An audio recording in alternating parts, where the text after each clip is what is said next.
الطلاب؟ لا استاذ. اجل شنو؟ والله ما سحت على نفسك قبل الجهاز استاذ عشان تتكلم انا قبل كلام. ليش تضربهم؟ انا خليتك في النص راح طالع على المدرسه قلت لك خلي الطلاب يقتلونك. ما تستحي على نفسك؟ قبل الجهاز تضرب بيهم؟ استاذ غيرك بس ماكو كل سبب. انت مسؤول انك تضربهم راشديات وتضربهم مسطره؟ هي مخالفه توجيهات صحيح. جيبوا لي مطرق، هذه على ظهرك تضربه. انت ما تستحي على نفسك؟ مو انت شايف؟ قالوا لك جهاز تضرب بيهم؟ هي هاي التربيه اللي علموكم اياها؟ انت بيها وكيل. بيها وكيل، احد كلفك قال لك اقتلهم؟ استاذ ترى زخم العمل علينا استاذ. شنو زخم العمل؟ شنو زخم العمل؟ انت جاعت تبرر. استاذ انا شنو زخم العمل؟ اتكلم انا اتقبل كلامك، انت مسؤولي ومحاول استاذ. هسه لو ابنك انا وقعوا راشدي زين شو يصير بيه؟ هاي التربيه اللي قاعد تربون بها هذا الجيل؟ لا استاذ. انت لا تحقق ولا كل شيء، قبل على البحاج. يلا يلا واطلع برا. عاشك ان شاء الله. لك طلاب تعال جاي تعال شو ما يعجبك الحكي. لا استاذ جميل لا استاذ، انت قلت لي اطلع. ها؟ انت كيف اللي عمرك استاذ؟ قلت اطلع اطلع استاذ. ها يوميا تقتل من الطلاب؟ لا والله ما يهمني استاذ، انا 27 سنه خدمه انت ما عندك خدمه. استاذ 27 لو سنه. عندك خدمه كانت ضحك. نعم استاذ. لسان الطيب نعم استاذ. يطلع الحيه من الغار. نعم استاذ. بس انت لا عندك لسان طيب ولا تعرف تتصرف. انت ما عندك ولد؟ مليون استاذ. وين يقامون؟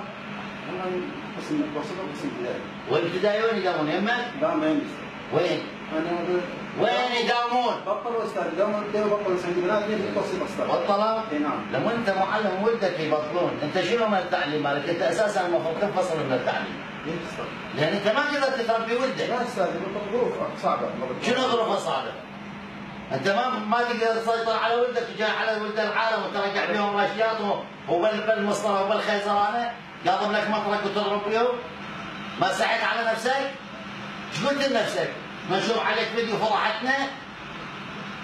ايش قلت لنفسك من نشر الفيديو؟ هذا تعليم يعني فوق اسمع نعم فوق طلائب التربيه، فوق هذا المدينه للنخبه. انسان سبحان كل انسان احنا مو نبي استاذ. اسمع سؤال مدير التربيه. هذا يوميا يقتل الطلاب.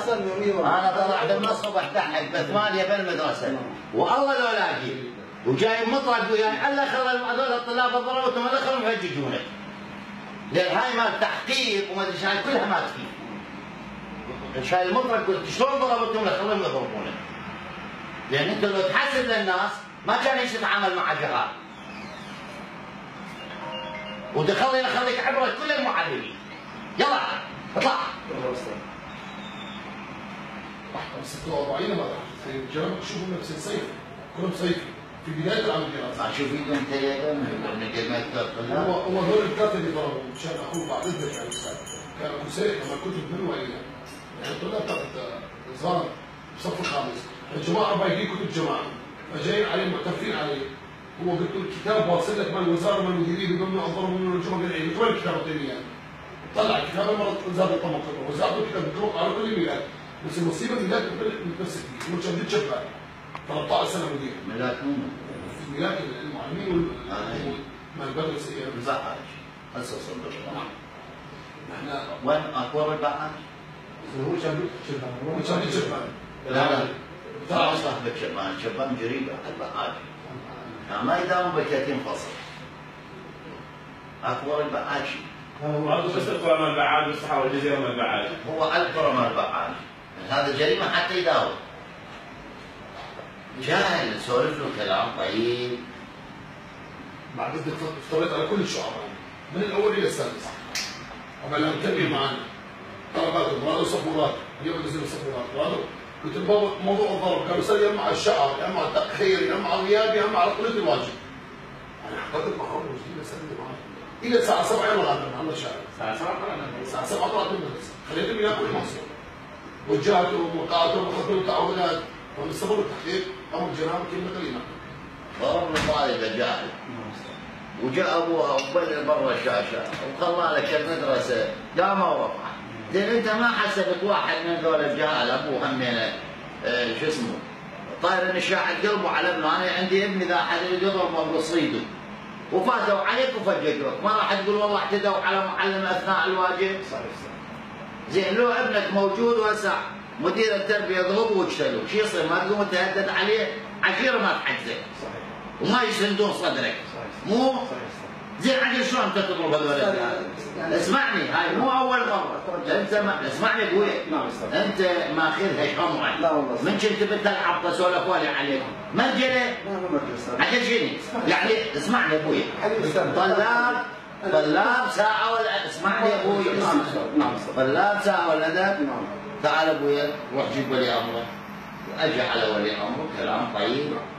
هذا طفل. طفل تدري طفل شنو؟ بس انا متاكد انت ما تقدر حرمتك ومن وراء ما تقدر تضرب جاهل من جهاله. والله العظيم فلا تقدر تضرب جاهل من جهاله. ولا لك سيطرة على جهالك، لان هسه بلسانك تقول لي تركوا المدرسه. استاذ ظروف هاي تكليف ظروف. هاي ظروف ما لها علاقه. على كل ابد ما لها علاقه. لان لو تريد تسيطر على جهال، انت ما سيطرت على جهالك. كنت تسوون ظهر اي واحد ما يلتزم لا بقانون ولا بتعليمات. فيصير عبره للغير. معلم اقسم لك يمين بالله انا عندي فكره اريد اشرع للمجلس تسوي كتاب نعطي حصانه للمعلم ما حد يتجاوز اذا كان محترم نفسه، لكن مثل هيك هذا جريمه حتى يصير معلم.